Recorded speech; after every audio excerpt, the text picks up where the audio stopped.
You stand in a room where the floor hums with an almost electrical pressure. Schopenhauer would call it will. While the world above it, the theater you see, is representation. Track any desire from spark to fade, and the same pattern appears. Tightening, conquest, a swell of relief. Then the dimming. Proof that the engine never aimed at rest, but a continuation. His scandal isn't that ecstasy wilts. It's that disappointment is structural. The promise of final arrival, a trick the will tells to keep wanting. This need not be despair. Sobriety is the first freedom. Hear the floorboards. Stop suing reality for breaching your fantasies. And notice how the hum concentrates and dissolves across the day. There are rooms where the noise grows loud. Hunger, pride, fear, lust, status. And he walks through them without euphemism, tracing why pursuit often outruns possession and why an essential object turns ordinary minutes after it's owned. Yet there are intervals when the machinery falls quiet. Aesthetic attention thins the self to a lens, and music, speaking the grammar of striving directly, tension and release without words, suspends the loop for a moment. In the room of sexuality, the hum becomes a siren. Passion feels like destiny because, through a colder lens, the species borrows our narratives to secure its aims. The spell breaks when advocacy is no longer required. The correction is not cynicism, but wakefulness. Distance enough to name the mood without collapsing into it. And the old practice of ascesis, training the impulse to pour into form. Ethics enters where compassion widens the register and the same hum is recognized in other chests. Sublimation shapes raw drive into work until a precise lightness replaces itch. Denying the will is not erasing life, but ceasing to be the storm's center. The world remains. You become a clear window. Proportion follows. Joy clean, pain honest, desire audible yet no longer identical with who you are. Part 1. The world as for will and representation. Begin with the surface you trust. Streets unfolding like a film, your phone's bright grammar of icons, faces meeting you with practiced expressions. Schopenhauer calls this visible plane representation, not a lie, but an appearance arranged by your forms of perception. It's coherent enough to plan inside, to hope inside. When you scan your past 24 hours, how much felt like moving through a well-lit set? Beneath that set, he says, runs a pressure with no images. Will, blind, ceaseless, the impulse shared by root and muscle, by hunger and ambition. Can you sense, even now, that faint forward tilt in the chest, the urge to reach for the next thing? Trace one desire honestly. First comes contraction. Attention narrows, meanings rearrange to favor approach, obstacles shrink. What happens to your breath and sense of time when the narrowing begins? Then capture. Purchase made, message answered, goal hit. Relief arrives, warm and clean. How long does that warmth actually last? Minutes? Hours? Almost at once, color drains to ordinary saturation. The haloed object becomes furniture. You promised yourself a summit. What you receive is a landing between flights. This isn't failed willpower, it's the logic of will. Its aim is not rest, but continuation. When the dimming arrives, do you feel cheated or simply pulled forward again? Even the fantasy of a final hill, the day after which craving dies, is, in this view, the will speaking softly to keep motion alive. How many last hills have you declared, and how many ridges appeared behind them? Hope isn't banned here, it's sobered. Schopenhauer asks you to separate hope from its sales pitch. Next time often ignores data. If you list your last 3 next times, what did they truly deliver? And how long did the silence last after each? Representation edits too. It turns movement into the appearance of progress, boredom into a promise of revelation, obstacles into rites of passage. Where do you notice your own highlight reel cutting out the inconvenient frames? Seeing the editor's hand doesn't kill the story. It removes its tyranny. Work remains work. Love remains relation. Beauty remains encounter, freed from the demand to ransom you from lack. If joy didn't have to swear forever, what could you enjoy today without oath or bargain? If pain didn't have to prove a thesis about your life, how would you carry it? Lighter or simply more honestly? Leverage begins in naming the loop while it runs. When the field narrows, call it narrow. When justifications queue, watch them like candidates and decline their speeches. When relief arrives, feel it without declaring an ending. When fading comes, let it come. Could you practice this witness for one urge today? What word will you use to mark each phase? Narrow, take, ease, fade? The witness isn't a ghost. It's the portion of attention that refuses confusion. It is as concrete as clearing a desk or closing a door. In this posture, representation sharpens. Appetite's smear thins. You hear the bass note beneath your dramas, the same drive in Plant and Fox and Craftsman. The shared root doesn't degrade you. It baptizes you into reality. Schopenhauer is called a pessimist for denying permanent arrival, but what he actually denies is bargaining. Without the lawsuit against the world, pleasure can be pleasure, not metaphysics. Work can be work, not self-rescue. What becomes unnecessary in your week if you stop confusing the instrument with the song? Where, exactly, will you place your feet the next time the floor begins to hum? Part 2. When attention stops bargaining, begin from a memory, not a theory. The moment you forgot to be yourself. A painting held you longer than courtesy allows. A horizon made the inner monologue miss its cue. A melody arranged your breath without asking. Schopenhauer calls this aesthetic contemplation, attention stripped of utility. You are no longer using the scene, you are letting the scene be. When did you last look or listen so fully that the you doing it thinned out? What were you facing? In ordinary looking, appetite leans forward. What does this do for me? In contemplation, the lean reverses. You stand perpendicularly to the object. Color becomes color again. Line becomes line. The world resumes its right to exist without serving your next move. If your attention had no task for 30 seconds, what would it notice first? Color, texture, distance, or the simple fact of light?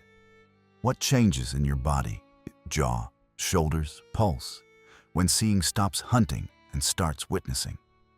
Among the arts, Schopenhauer singles out music. Painting, sculpture, poetry mirror the forms of things. Music, he says, mirrors the will itself, not images, but motions. Pressure, resistance, release. It speaks in the grammar of striving without concepts. You hear ascent without goal, descent without loss, a held tone without patience. When a chord asks for resolution, do you feel knowledge or relief? In a minor cadence, is there sorrow present, or the exact shape of pressure easing? Listen to rhythm. The insistence of a steady pulse is the will's continuity. Syncopation is the will playing with its own inertia, tripping the stride to stay awake. What happens in you when the beat drops out and silence opens? Do you lean forward or finally land? Harmony stacks tensions like weather fronts, then clears them. Some chords are a room with too much furniture, others a window suddenly unlatched. Which intervals in music feel like air returning to a closed space? Melody is itinerary. Recognition by recurrence. When a phrase returns, do you hear nostalgia or the precision of pattern? How can you tell? This isn't a lab report. It's phenomenology. Naming the felt architecture so you can reuse it. Because music lets you experience striving harmlessly. You can rehearse living with tension without inflaming it. The body practices press, hold, yield, rest, and discovers it can do so without attaching these verbs to purchase, victory, or kiss. Could you listen to one piece end to end today and annotate only sensations? Press here, widen there, soften now, without inventing a story about why. The same stance travels into nature and craft. In a wide field or a sea, repetition replaces novelty, blade upon blade, wave upon wave.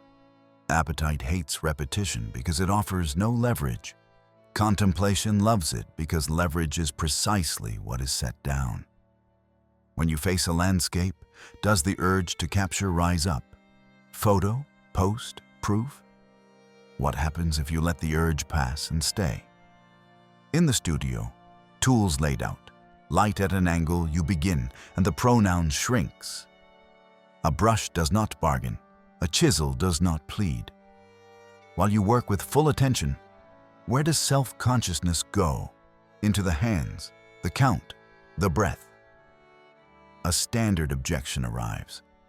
Isn't this withdrawal? Schopenhauer's answer is sly. The withdrawal is what you normally do, slipping out of the present into the reward you imagine next. Aesthetic attention returns you to the present by removing the future's leverage. The scene no longer bribes you. It occupies you. In your day, where do you accept payment instead of presence? And how does the room feel when you stop invoicing it? Which activity remains compelling even when nobody will know? Discipline here is almost invisible. A frame, a seat, a limit. Finishing the movement, the page, the piece. Staying past the first impression until the second, quieter order appears. If you stood before one painting for 5 minutes, what would minute 4 reveal that minute 1 could not? If you let every song finish this week, which impulse would lose its jurisdiction? The skip, the scroll, or the inner commentator? Notice the after quiet. The first minute after deep looking or listening. Edges sharpen, appetite's smear thins, choices unfold without theater. In that minute, which decision becomes easier to delay? Which easier to make? Does an urgent plan reveal itself as noise? How do you recognize the moment you can drop it without loss? The will resumes, yes, but not as sovereign. Interruption grants proportion. Proportion makes pleasure clean and sorrow honest. If joy didn't have to certify your success, how would you enjoy it differently? If sorrow didn't have to certify your depth, how would you carry it? Aesthetic contemplation, then, is not ornament. It is a technique of lucidity, a rehearsal for heavier rooms. You practice loosening identification with the wanting voice without denying it, so that when appetite returns, and it will, you can meet it with a steadier ear. Could you begin to hear your day musically? Where it asks for ritardando, where for rest, where for a simple, steady pulse? What would change if you let a cadence truly end before starting the next phrase of your life? Part 3. Sexual love and lust. Begin with the narrowing you recognize. The world reduces to one face, one voice, one room. Details swell into principles. A wrist, a laugh, a cadence becomes mandate. Schopenhauer asks for colder phrasing. In sexual love, the speaking voice is not only yours. It is the species using your first person to press its aims. The intensity is true. The metaphysics you fasten to it may be borrowed. When you reread a chapter you once called fate, which sentences now sound like advocacy? What was the feeling trying to make you sign? He isolates a mechanism. First, magnification. One trait expands to eclipse the rest.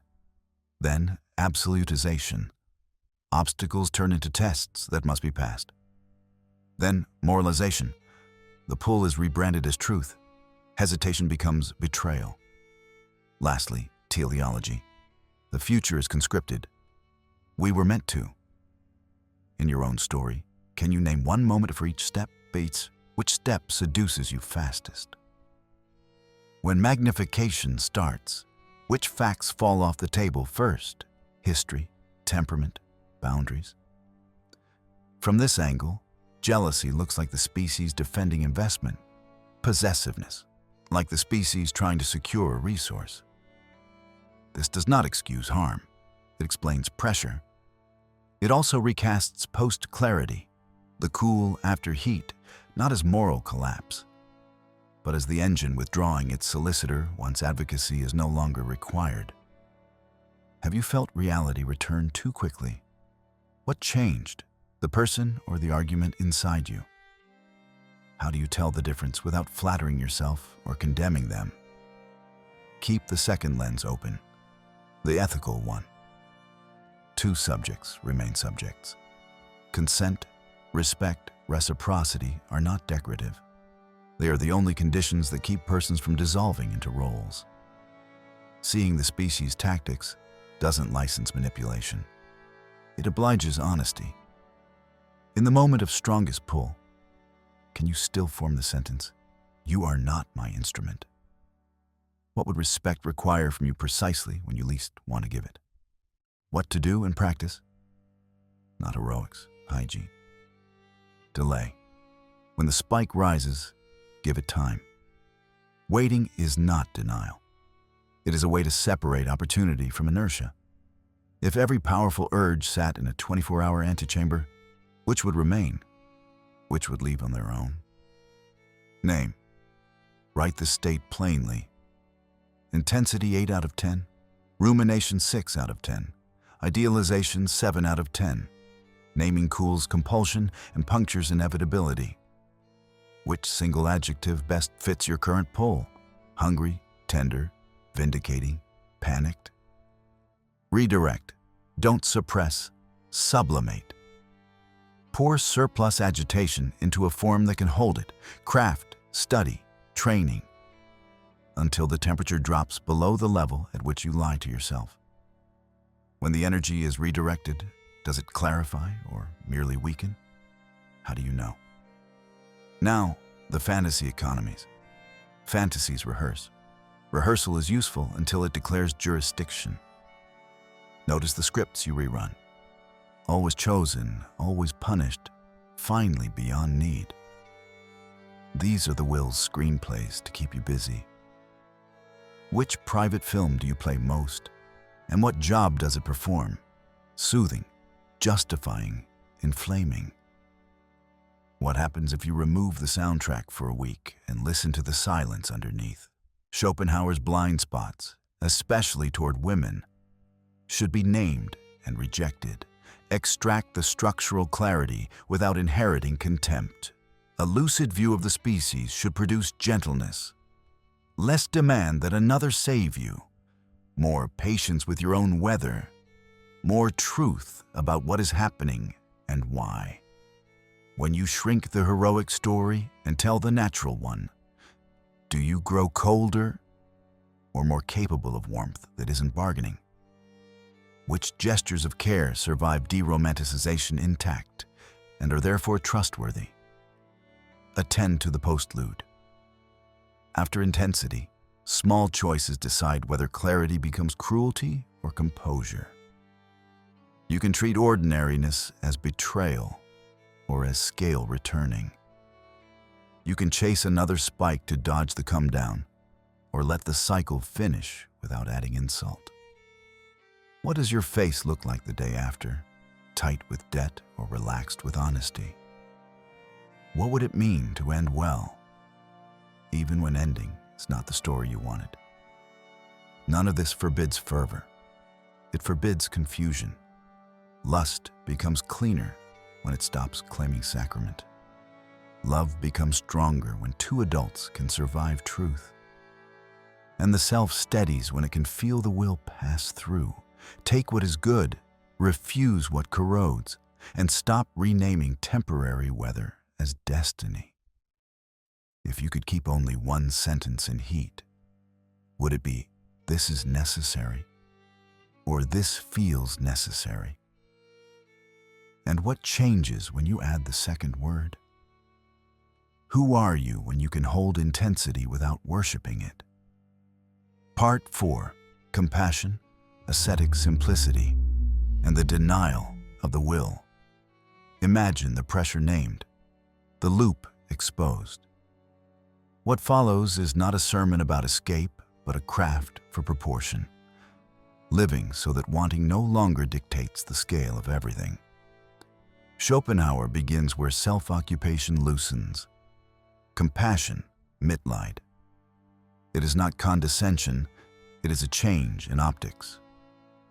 You recognize the same restless hum moving through other chests, and your private plot shrinks to make room for theirs.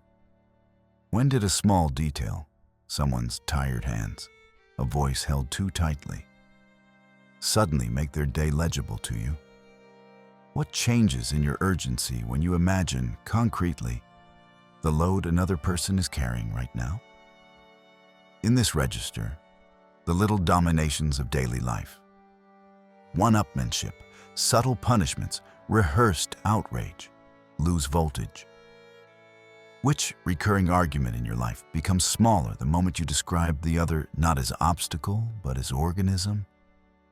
From here, Schopenhauer recommends ascetic simplicity, not theatrical renunciation, but the refusal to keep feeding fires that burn the cook. You reduce gratuitous stimuli so attention can relearn quiet. The room helps instead of harasses. The day prevents instead of heroically repairing. Which objects in your field reliably hijack you? What vanishes if they leave the desk for a week? If your morning lost its first 30 minutes of noise, what part of you would emerge that the noise keeps burying? Simplicity is about friction. Less grit between intention and act. Fewer chances for the will to swell minor wants into metaphysical needs. Where has a convenience become a compulsion? What boundary would return it to size? But pruning isn't enough. Current seeks a channel. Enter sublimation, not repression, but giving energy a form that can hold it without spreading fire. Work, in this sense, is containment with meaning. A page written, a joint planed, a scale practiced, a module debugged. You exit with a particular lightness, not euphoria, but the absence of resistance. When you truly lose yourself in craft, where does self-consciousness go? Into the hand, the breath, the count. After good work, is the feeling pleasure or simply less friction? How do you tell? Sublimation retrains time. Wanting wants spikes. Form wants sequence. Which skill would deserve a season of sequence? And what would progress look like without an audience? These disciplines prepare the scandalous phrase, the denial of the will. Misread as self-erasure, it is better understood as de-identification. The storm continues, but you stop standing at its center and naming every gust me. You still move, love, work, and suffer. You simply do so with less mythology. Joy, unburdened by the demand to be permanent, becomes clean. It may end without being treated as betrayal. Pain, unburdened by the demand to be cosmic, becomes honest. It can be carried without theatricality. If joy didn't have to swear forever, what could you enjoy today without oath or bargain? If pain didn't have to prove a thesis about your life, how would you carry it? Lighter or merely more plainly? Ethically, De-identification stops other people from becoming instruments. Because you're not desperate to seal your lack with their behavior, attention is freed to serve the situation rather than extract from it. Boundaries are easier to name without rage. Generosity easier to practice without debt. What boundary could you state quietly now that once required a scene? What act of care could you offer that doesn't purchase a future claim? Does this coolness kill color? In practice, clarity restores it. With less bargaining, perception sharpens. Art can risk difficulty. Relationships breathe because they no longer carry metaphysical assignments. Where have you seen clarity make something more vivid, not less? What detail returned when you stopped using it? Which friendship got calmer and deeper once you no longer asked it to certify your worth? What end does Schopenhauer offer? Not a medal, not anesthesia, habits of seeing that make you a poor host for confusion. Rooms you can build in ordinary days. Moments of non-instrumental attention, spaces where other lives are allowed to be large. Work that converts pressure into form, quiet that arrives without drama. The loop will keep turning. Your identity need not spin with it.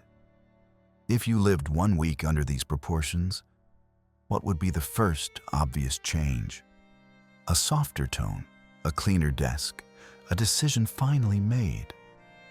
Which part of your life is waiting for you to stop worshiping the storm and start reading the weather? The house is quieter now. You can still hear the hum under the floorboards, but it no longer passes for destiny. It sounds like weather.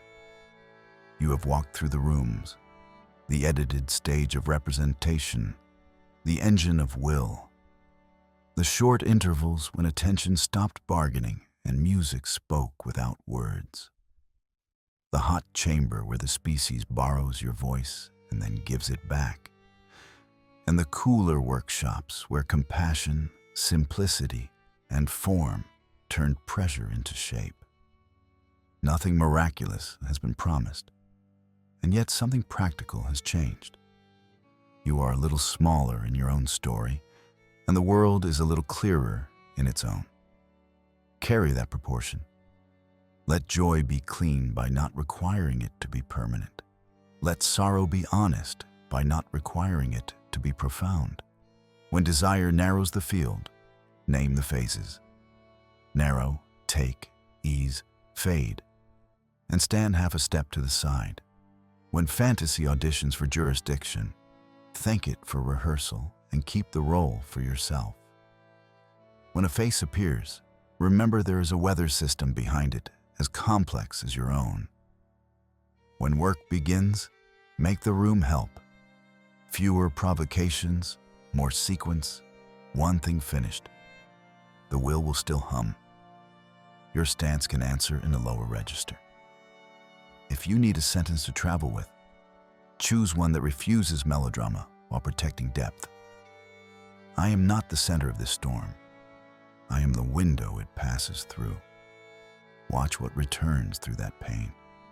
The edge of a cup, the small dignity of tasks, the exact size of a promise, the relief that follows a cadence ending as a cadence, not as a prophecy. Notice which urgencies shrink when you tell time accurately. Notice which pleasures become sharper when you stop asking them to certify your life. Before you step out, look once more at the instruments you carry. Attention, when it is not bribed. Compassion, when it is not theatrical. Simplicity, when it is not punitive. Craft, when it is not a disguise for applause. With these, days regain their workable texture. The loop keeps turning, yes, but you don't have to spin with it. You can let the storm circle and still set a table. Still listen to a piece from the first note to the last. Still answer another person without recruiting them for your metaphysics.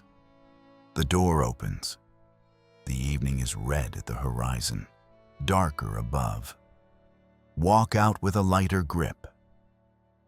If the floor begins to hum again, and it will, place your feet carefully and let the sound become a rhythm you can live by.